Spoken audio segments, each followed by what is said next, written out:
Well, what the hell are we standing here for? Let's go. Another 90s attempt to bring a Marvel Comics character to the realm of live action, which in turn is silly and fun, cheesy and awful, all within the same 90 minutes. Which, to be fair, was what they said about my own attempts to mount a stage adaptation of Eraserhead in the 6th grade. Not much to go on. Anyway, let's look at Nick Fury, Agent of S.H.I.E.L.D.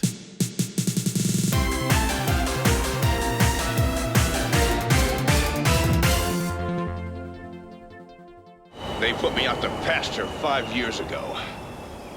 Didn't they brief you on that particular piece of intel? Nick Fury, Agent of S.H.I.E.L.D. was a 90-minute TV movie first shown on Fox in 1998, where it was hoped it would lead to more adventures, but instead has led to fewer adventures. Actually, I tell a lie, it led to no more adventures. None at all.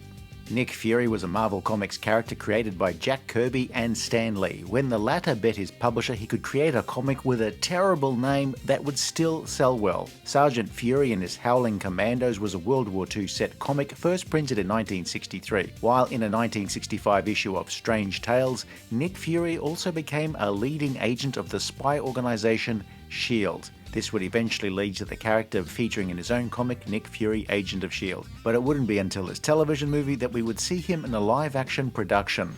Are you sure you're up to this, Nick? The character of Nick Fury may have had a reasonable awareness within the comic book reading community, but would that translate to him being the main draw for a television movie or a series? What's that mean? After 5 years away, Nick Fury is called back into action by security organization S.H.I.E.L.D. when Hydra is back in business. Hydra's leader, Baron von Strucker's corpse, had been cryogenically frozen and stored in a secure facility when it's stolen in a raid by, well, using the preferred terminology of the 90s, Eurotrash. Strucker's children, his daughter Andrea, also known as Viper, and Werner, also known as Werner, have a plot to extract the Totenkopf or Death's Head virus from von Strucker's cold, dead body and use it to blackmail the US government, or else they'll release the virus. But S.H.I.E.L.D. head Pincer is more concerned with scoring points with his office nemesis, Nick Fury. So, we meet again, Fury.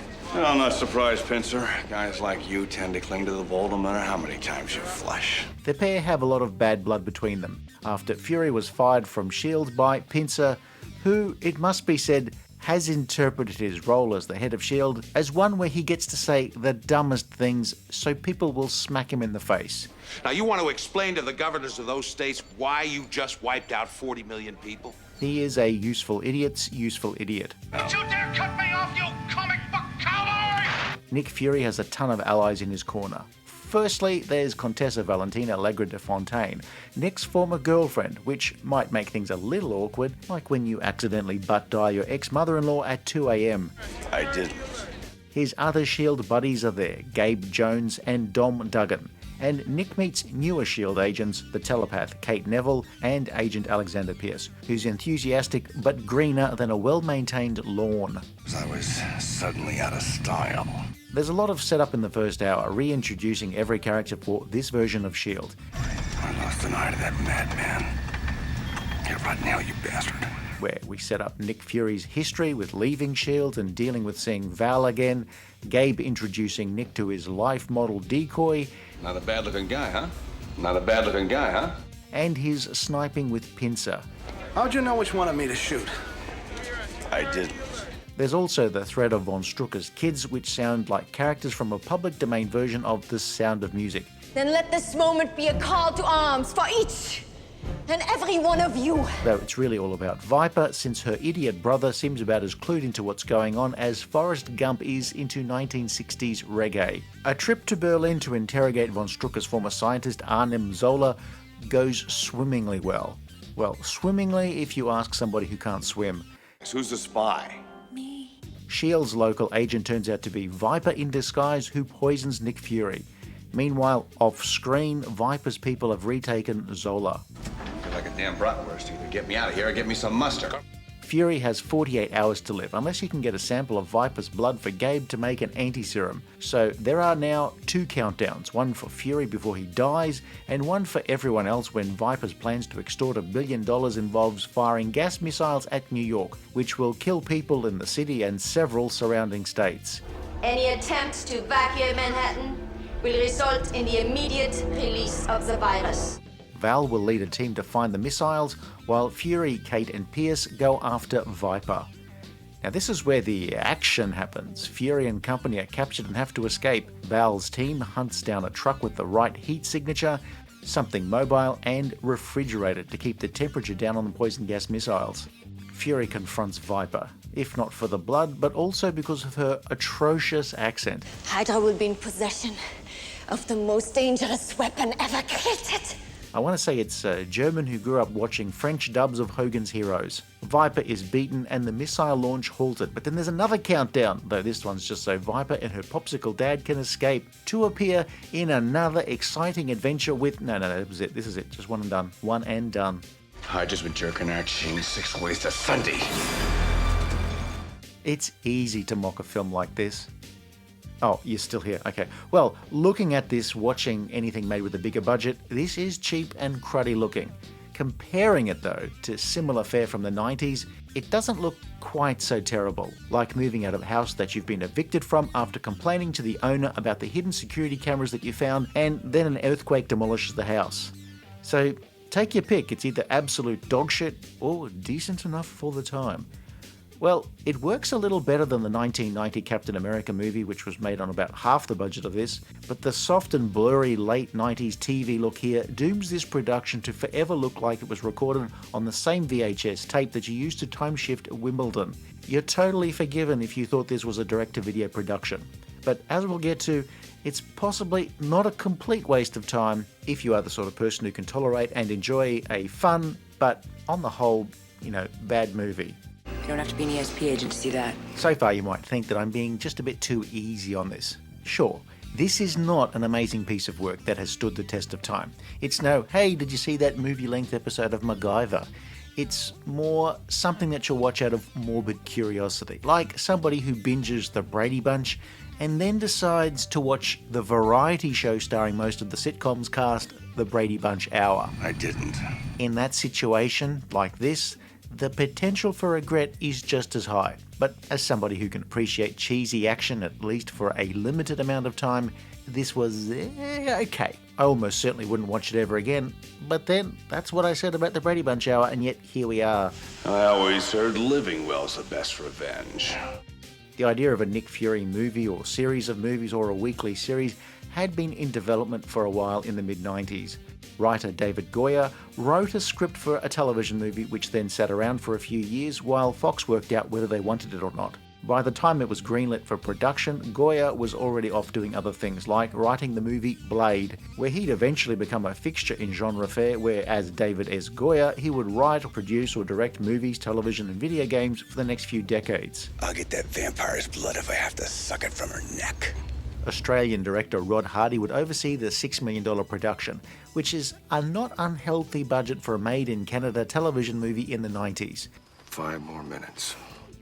There are some adequate effects for things like S.H.I.E.L.D.'s vehicles and the exterior shots of the helicarrier. For comparison's sake, that budget was $1 million more than the 1996 Doctor Who TV movie shown by Fox, also made in Canada. But for whatever reason, it does look like most of the budget was used to hire a few disused warehouses in Canada. Now that's one thing about so many genre shows heading to Canada in the 90s.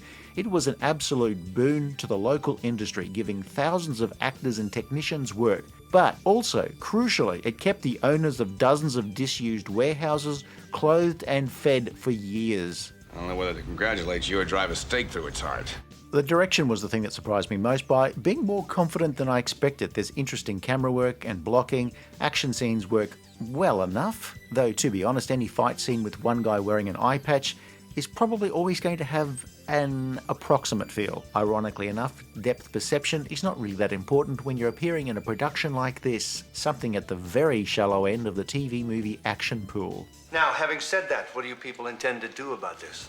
Truth be told, this probably should have been an even bigger mess than it turned out to be. The production values feel like they're decent enough given the cheesy fun fest vibe they're going for. There were far better looking genre shows around this time, but conversely also some really cheap looking programs in the same field. Specifically, Team Knight Rider from the previous year.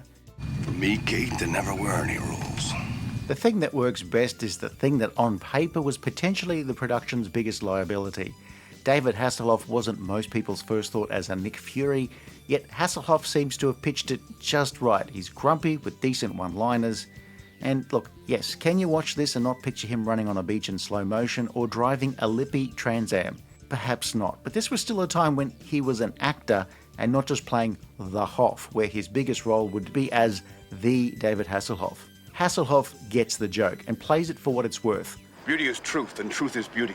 That's all ye on this earth know and all ye need to know. Is that part of the recognition code? No, I just felt like saying it. Lisa Rinna in a non-soap, non-reality role is decent enough, I suppose. You're the same jerk I walked out on 5 years ago. Sandra Hess, who was actually Swiss, is hamstrung by the weirdest accent this side of, well, me. His life is a small price to pay for the coming evolution. Looks like they were hoping for a scenery-chewing performance upon which rested the fate of the entire movie, and instead we ended up with a choking hazard. No witty riposte, no clever comebacks. I said revenge is mine. Don't you have anything to say? Most of the rest of the cast were Canadian actors, most of whom are solid in their roles. And a lot of the characters, if not all of them, are based on versions of characters that originated in various comic books. A few of them would feature in the later Marvel Cinematic Universe, sometimes reimagined like Valentina or Pierce. In the early 2000s, Marvel Comics debuted a new version of Nick Fury, who was clearly modelled on actor Samuel L. Jackson. And later in that decade, the real Sam Jackson would make a huge splash as the MCU version of Nick Fury, playing both small and large roles in various Marvel films. You know, that's the problem with the Third Reich. No sense of humor. Nick Fury, Agent of S.H.I.E.L.D. was first broadcast in May of 1998 and rated 4th that night, where its competition was practically all reruns of shows like Jag, Mad About You, Frasier, and the second part of a mid-90s television movie version of Titanic. If that's not a sign that more Hassel Fury was not meant to be, then I don't know what is. You're too late! Marvel had gone through a bad run in live-action productions in the 90s. Several productions stalled during development. A Captain America movie redefined low budget. There was the completed but never released Fantastic Four movie by Roger Corman's company, and Marvel itself had to declare bankruptcy. With expectations in check, this turned out just okay. Just okay. Which did surprise me, a bit like winning $10 on the lottery. That sounds an awful lot like an apology to me. I still think the later Agents of S.H.I.E.L.D. series was a better take on this sort of story, but as someone who always gets a kick out of random Hoff appearances, this was nice to see him as an actual actor playing a character. Not much to go on.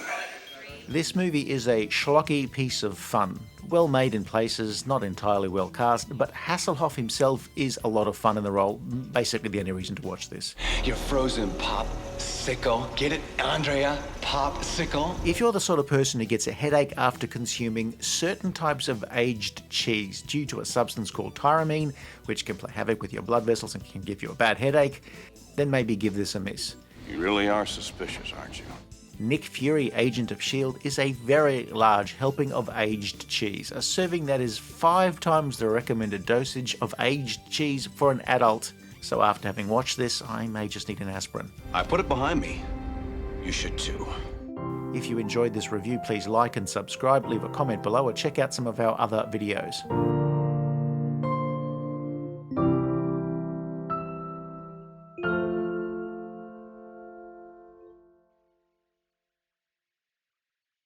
I have returned. One and done.